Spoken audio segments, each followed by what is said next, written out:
Bienvenue sur cet épisode 6 des questions fréquentes au sujet du réseau Helium. Et ce jour, si vous m'avez suivi sur les réseaux sociaux, eh bien vous avez dû vous apercevoir que j'ai reçu enfin cette petite boîte. Ouais, je dis enfin parce que je l'avais commandée au mois d'octobre, donc ça fait quand même un petit moment qu'elles sont en attente, mais ça y est, elle est arrivée. Alors ça, c'est un mineur rack, c'est-à-dire que c'est un point d'accès qui permet de connecter et d'étendre le réseau Helium et qui, au passage, eh bien, est capable de miner la crypto-monnaie qui correspond à des récompenses pour justement offrir de la couverture sur ce réseau Helium. Alors, pour en savoir plus sur comment marche Helium, pourquoi c'est reward, la couverture, quel réseau, de quel réseau on parle et tout ça, je vous invite à regarder la vidéo FAQ numéro 4, si je ne me trompe pas, qui adresse toutes ces questions-là. Là, vraiment, on va parler de cette petite bête aujourd'hui.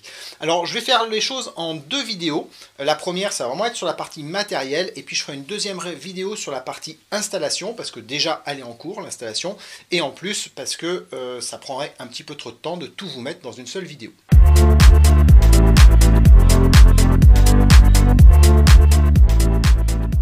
Alors, c'est parti pour cette première vidéo où je vais vous parler du matos. Donc ça, c'est un mineur de chez RAK. Il y a plusieurs marques qui font des mineurs. Et ça, c'est la version 2 de chez RAK qui est vendue donc par Calchip. Globalement, moi le premier truc qui m'a surpris quand j'ai ouvert la boîte, c'est sa taille. Je m'attendais à quelque chose de plus gros quand j'avais vu les images sur internet, mais non, en fait c'est globalement bien compact, ça prend pas trop de place, donc ça c'est plutôt cool. Et puis en fait la taille elle a rien de vraiment surprenant, puisque comme tout le monde le sait, à l'intérieur il y a un Raspberry Pi pour faire la partie calcul sur la blockchain, et donc du coup c'est à peu près la taille d'un Raspberry Pi, c'est un petit peu plus haut parce qu'il n'y a pas que un Raspberry Pi à l'intérieur. Voilà. Alors au niveau de la boîte, rien de très compliqué, plein de choses qui sont cachées, mais ce qui nous intéresse c'est ici un port réseau Ethernet, ça va nous permettre de nous connecter à Internet pour relier le mineur avec les autres mineurs. Le mieux en effet c'est d'utiliser l'Ethernet pour se connecter, parce que ça va être plus stable que le Wi-Fi, mais rien ne vous empêche d'utiliser le Wi-Fi bien entendu, il n'y a rien de visible, mais à l'intérieur le Raspberry Pi a du Wi-Fi.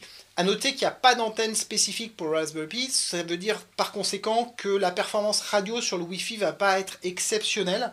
Donc ça va être très très bien à l'intérieur de la maison, mais si vous commencez à sortir le hotspot un peu loin, ça risque d'être un petit peu juste au niveau de la portée du Wi-Fi. Voilà, il faut l'avoir en tête.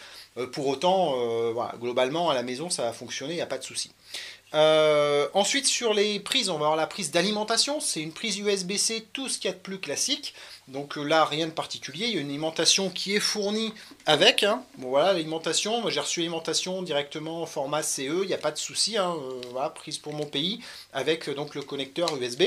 Vous pouvez mettre une autre alimentation USB-C, le tout c'est qu'il y ait la puissance qu'il faut, mais enfin bon, après il n'y a pas de raison. La seule chose que je pourrais lui reprocher éventuellement c'est que le câble n'est pas super long. Voilà, hop. On a un câble qui fait à peu près 1 mètre, donc ça peut être un petit peu juste. On peut mettre une rallonge de 120 volts, bien entendu, c'est même ce qui est conseillé, mais bon, des fois on pourrait avoir une ligne un peu plus longue avec 2-3 mètres, ça pourrait aider. Ensuite, qu'est-ce qu'on a de beau sur ce mineur? On a bien sûr la prise d'antenne, j'y reviendrai un petit peu après tout à l'heure, parce que là c'est une SMA mâle, voilà, et on a ce bouton qui est important. Ce bouton c'est le bouton d'appairage, mais ça vous verrez quand on fera l'installation. Voilà, on a fait le tour. Le truc qui est bien sur cette boîte, c'est qu'elle est en métal. Et ça, c'est quand même quelque chose d'assez important, parce que le Raspberry Pi, c'est un Raspberry Pi 4 à l'intérieur, et ça chauffe, mais ça chauffe sa mère, quoi. Pour vous dire, moi j'ai un DIY déjà qui tourne, et qui tourne sur un Raspberry Pi 4. Je ne l'avais pas ventilé jusque-là, et la semaine dernière, il a planté plusieurs fois, ce qui n'était pas arrivé avant, mais la semaine dernière, il n'a pas arrêté. Il était à 81 degrés, le processeur. Voilà. Donc, depuis, je lui ai mis un petit ventilo, et du coup, ça va mieux, il est descendu à 40. Mais là, finalement, c'est le boîtier qui va faire radiateur. On va voir ça aussi tout à l'heure, et ça c'est plutôt cool. Donc de ce point de vue là, c'est plutôt une bonne qualité de matos, parce qu'on a justement un boîtier métal. Ça coûte un peu, mais au moins on a un bon refroidissement sans avoir de ventilateur, donc sans avoir d'éléments mécaniques à l'intérieur. Et ça c'est plutôt rassurant sur la longévité, même si vous le mettez dans une boîte étanche en extérieur par exemple, avec un peu de soleil dessus et tout ça. Globalement, voilà, on a une bonne ventilation, donc ça c'est plutôt cool. Donc voilà pour ce matos-là. Qu'est-ce qu'on a d'autre de livré avec? On a aussi une antenne qui est dans la boîte. Donc on a une petite antenne indoor Ok, vous pouvez la mettre dehors, hein. Il y a des questions qui étaient posées, est-ce qu'on peut mettre cette antenne dehors? Moi j'ai déjà utilisé des antennes comme ça en outdoor pour faire des tests. Honnêtement ça marche assez bien hein, globalement, donc on peut faire des trucs sympas, en tout cas ça marche beaucoup mieux que si on la met à l'intérieur. Le seul truc qu'il faut faire attention c'est que c'est pas étanche, donc on peut toujours avoir de l'eau qui se glisse à l'intérieur du connecteur, et moi je conseille si on l'utilise en indoor de la protéger de la pluie, ne serait-ce qu'avec un sac congélation par exemple qui va venir l'isoler de la pluie extérieure. J'en ai laissé en plein hiver comme ça pendant 15 jours, 3 semaines, un mois, ça s'est globalement bien passé. Voilà. Bon mais c'est pas forcément le truc que je vous recommande, mais en tout cas sachez que c'est possible, par contre il faudra un câble entre les deux, sinon ça va poser des problèmes. Voilà. Donc là on a vu tout ce qu'il y avait dans la boîte. Maintenant, je vais vous parler un tout petit peu de matos avant qu'on regarde ce qu'il y a à l'intérieur de la boîte, ça ce sera juste après.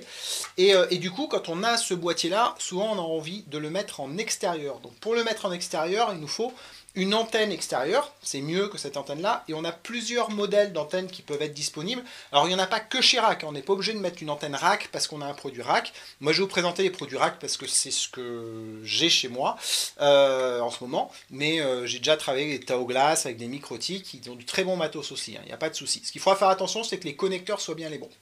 Alors, et qu'on soit sur la bonne fréquence aussi, c'est les 868 MHz. Donc ça, pour vous donner une idée, c'est une antenne 3 dBi. D'accord. Donc les 3 dBi, c'est le gain de l'antenne par rapport au signal qui est envoyé. Et grosso modo, plus l'antenne va avoir de gain et plus elle va être directive. Donc c'est plutôt directif au sens, au lieu de faire une grosse sphère autour, ça va faire plutôt des cônes autour, mais à 360 degrés. Voilà, donc plus ça va, moins on va être sur le haut et le bas et plus on va être tout droit. Grosso modo. Donc ça c'est une 3 dB, donc c'est quelque chose qui est très peu directif, et c'est aussi quelque chose qui globalement est dans la réglementation. Donc ça c'est aussi un point qui est important, les mineurs ils sortent 14 dB M à la base qui est le maximum de la réglementation, enfin 14 ou 27, ça dépend sur quelle fréquence on est en train d'émettre, mais on va dire ils sont au maximum de la réglementation, et ils sont fournis avec cette antenne là, qui est une antenne qui fait 3 dB ou 2,8, quelque chose comme ça. Donc en fait avec une antenne à 3 dB, ils sont réglementaires, ils ont été validés avec ça. Donc si vous mettez une antenne 3 dB, vous ne changez rien à la réglementation, et globalement ça se passe bien. Donc ça c'est une 3 dB, et si vous voulez mettre une antenne plus puissante, vous pouvez mettre une 5,8 dB. Voilà, c'est pour vous montrer un peu la différence hein, de taille. Il y en a une qui est légèrement plus discrète que l'autre. Donc ça, c'est une 5,8 dB.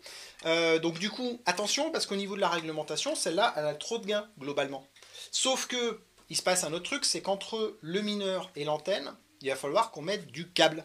Et si on met l'antenne un peu loin, genre sur le toit, il va falloir beaucoup de câbles. Donc là, dans le câble, il y a de la perte. Donc rapidement, on peut perdre 2-3 dB dans le câble. Et donc du coup cette 5.8 ça devient grosso modo une 3 dB puisqu'on a eu de la perte ici. Donc les 5.8 si vous avez pas mal de câbles ça passe encore. Voilà globalement moi je vous conseille vraiment pas d'aller au-dessus. Déjà parce que ça va être vachement plus directif mais surtout vous êtes pas legit si vous allez au-dessus. Voilà, donc en tête. Donc le mieux, hein, le plus safe, c'est vous prenez une 3 dB, vous êtes à peu près tranquille et puis c'est ça se voit moins bien dans le, dans le voisinage. Quoi. Voilà. Donc ça, c'est des antennes qui sont faites pour aller dehors. On peut bien sûr les mettre sur un balcon, mais c'est pas terrible parce que vous aurez 180 degrés, on va dire, de champ qui est perdu puisque derrière vous, il y a le mur. Donc le mieux, c'est de le mettre sur un toit où là, vous avez une visibilité à 360 degrés autour et plus on a de hauteur et plus ça ira loin et donc mieux c'est. Alors dans les autres petits accessoires qu'il faut, donc je vous ai parlé du câble. Alors il y a un truc important avec le câble, c'est de faire attention au connecteur. Parce que alors, moi j'ai fait mais alors un 100% à côté. Voilà. Alors peut-être que sur les Nebra, c'est pas le même connecteur SMA et que c'est pour ça que je me suis trompé de ce côté-là. Mais ça je sais pas encore. Mais ce qui est sûr, c'est que là c'est un connecteur mâle. Voilà. Et là c'est un connecteur mâle aussi. Donc ça va pas marcher du tout. D'accord. Là, il y a un SMA et RP SMA, mais c'est tous les deux, ils ont une quéquette au milieu. Voilà, donc ça ne va pas le faire. Donc, quand on est planté comme ça, on peut trouver facilement sur Amazon un petit adaptateur, comme ça, qui va nous permettre de nous convertir du mâle vers de la femelle, et du coup, ça va bien se passer. Ça aussi, ça coûte des dB, donc il vaut mieux éviter de pas se planter de câble.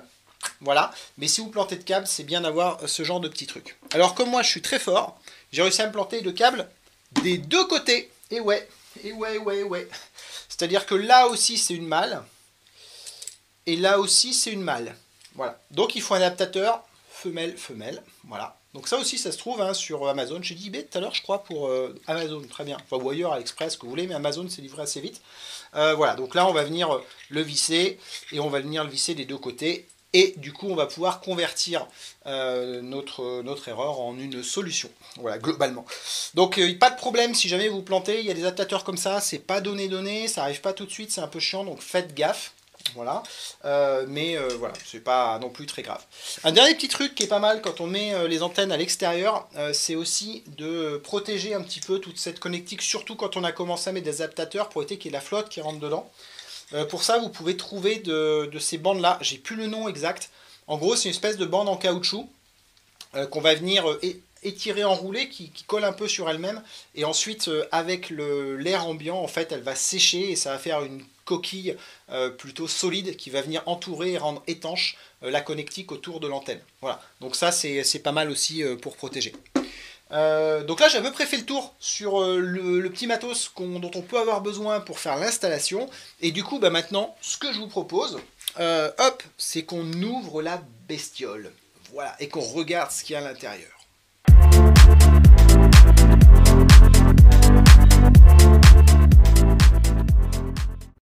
Alors moi j'aime bien regarder ce qu'il y a à l'intérieur, et surtout ce qui me fait bien marrer aujourd'hui, c'est que j'ai posté un tweet pour montrer, je vais tout étaler, bah d'ailleurs tiens, c'est la photo là, voilà. Donc j'ai posté ça sur internet, et là il y a tout un tas de gens qui se sont mis à m'expliquer que c'était un Raspberry Pi à 50 balles vendu 400 € par RAK ou par les autres vendeurs, et que c'était une sacrée arnaque. Alors ça c'est un truc qui circule pas mal, j'ai déjà parlé un petit peu de ça d'ailleurs dans une vidéo précédente, mais alors c'est un truc qui circule, et ce qui est rigolo c'est que ça circule surtout auprès de gens qui font de la crypto avec des GPU ou avec des ASIC. Alors juste les mecs, je veux juste vous expliquer un tout petit truc, c'est que les GPU et les ASIC c'est du sable, d'accord? Donc si vous me dites ça vaut 50 balles parce que c'est un Raspberry Pi et on vous le vend 400, moi je vous dis, les mecs, vous avez 1 kg de sable et on vous le vend 3000 balles. Mais quel bon sang, qu'est-ce que c'est? Ils font plein d'argent avec ça, mais c'est un scandale! Alors non, sachez que entre le sable et la carte graphique, il se passe un certain nombre de choses. Entre autres, il y a des ingénieurs qui travaillent comme des gros malades pour fabriquer quelque chose d'ultra performant, qui travaillent aussi sur les technologies de gravage qui sont super fines, et il y a des mecs qui investissent des milliards dans des usines qui permettent de les fabriquer. Donc en fait c'est ça qui fait que le sable qui coûte pas grand chose à la base, à la fin ça finit par faire un GPU à 3000 balles. Donc en fait c'est un peu pareil là-dedans, c'est-à-dire qu'en effet il y a un Raspberry Pi, et c'est du sable aussi quelque part le Raspberry Pi, si on va par là. Ouais. Il y a un Raspberry Pi, et c'est vrai, un Raspberry Pi, ça vaut à peu près 60 balles, un truc comme ça, je n'ai plus le prix en tête. En fait, c'est un Raspberry Pi 4. Parce que ça aussi, un mec qui m'a dit ah ouais, mais je sais, c'est un Raspberry Pi 3, c'est trop nul. Le mec, il y a la photo, tu zoomes dessus, c'est écrit Raspberry Pi 4, quoi. Bon, bref. Donc, Raspberry Pi 4 à l'intérieur, ça vaut à peu près 60 balles. Mais en fait, il n'y a pas que ça. C'est-à-dire que si on regarde un petit peu plus, on voit que dedans, il y a un hat. Vous voyez la petite carte qui est à côté.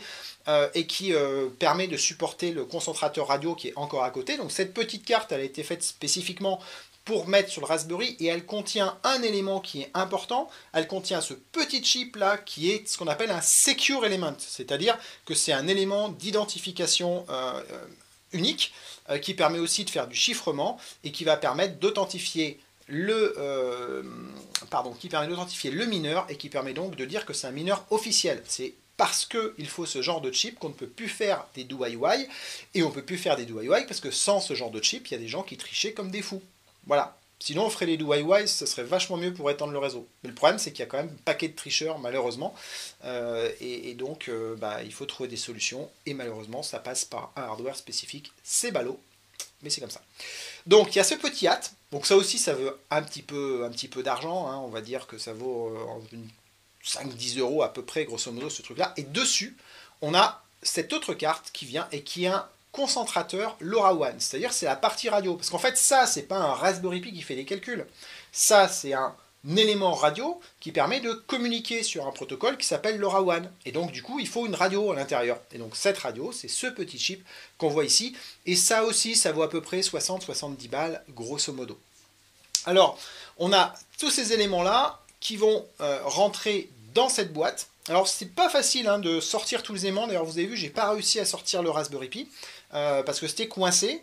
Faut faire attention si on veut s'amuser à ça parce qu'aussi il y a la carte mémoire qui peut coincer, parce qu'il faut aussi la considérer, il y a une flash 32 Go à l'intérieur et qui a la particularité d'être une flash qui supporte les lectures-écritures intensives. Ça c'est important parce qu'il y a quand même beaucoup d'IO sur les cartes qui sont effectuées avec la blockchain, d'accord, parce qu'on va écrire beaucoup de choses, beaucoup de logs, beaucoup d'écriture, lecture sur la blockchain, et donc par conséquent, il faut que cette carte, elle soit robuste, parce qu'en plus c'est elle qui contient ce qu'on appelle la swarm key, c'est-à-dire ce qui identifie le mineur sur la blockchain, et grosso modo, si vous cramez cette carte-là, le mineur, il marche plus.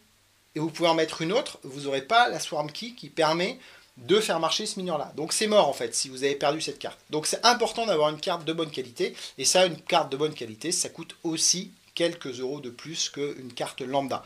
Voilà. Donc on a tous ces éléments, on a un autre élément qui n'est pas donné non plus, hein, c'est la boîte.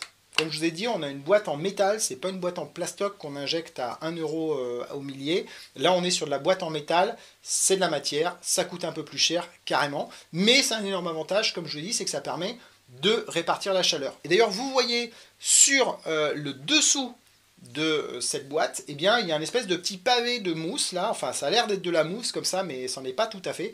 Et en fait, c'est un système qui va permettre de transférer la chaleur qui vient du processeur de notre Raspberry Pi vers le fond de la boîte, et comme l'intégralité de la boîte est en métal, et bien globalement l'ensemble de la chaleur va être dissipée sur le boîtier, et donc on va arriver à maintenir le Raspberry Pi à une température tout à fait normale.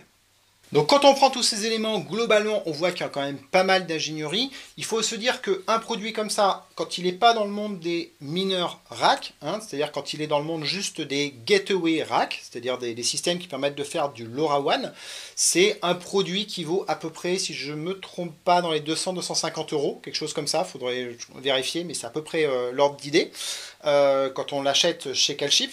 Okay, et grosso modo, il y a à peu près la même technologie à l'intérieur.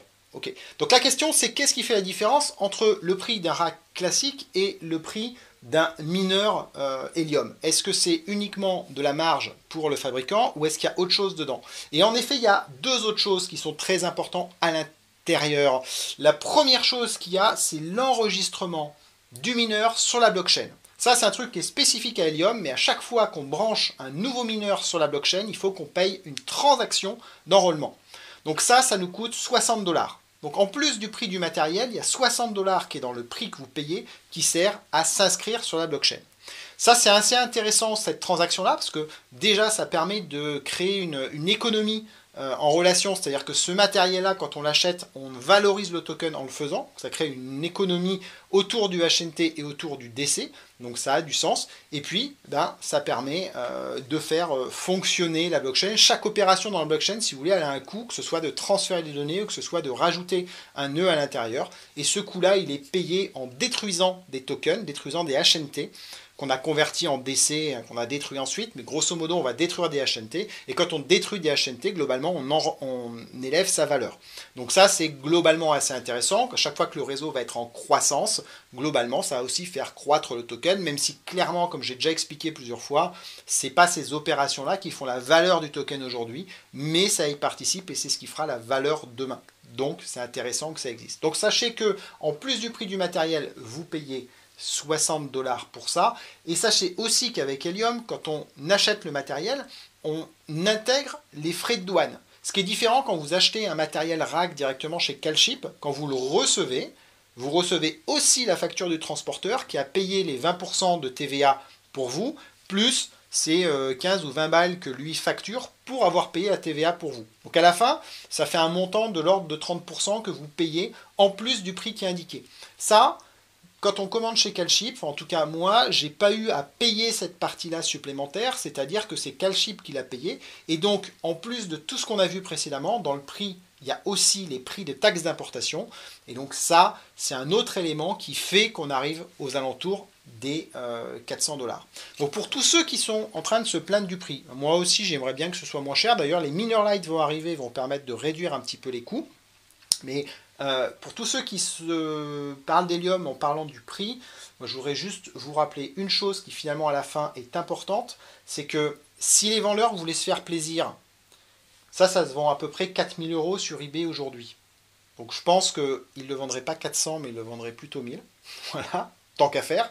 Donc je trouve que c'est plutôt globalement raisonnable, et comme je vous l'ai expliqué, ils font pas plus de marge sur ce produit-là que sur les autres. Peut-être qu'ils gagnent plus d'argent, mais on va en pourcentage, globalement, c'est à peu près équivalent. Et le deuxième élément, c'est que ce matériel-là, en à peu près une semaine, il va être amorti. C'est-à-dire que le retour sur investissement est d'à peu près une semaine en ce moment. Ça va changer ça, hein. Je ne sais pas pour combien de temps ce sera vous, mais aujourd'hui c'est une semaine.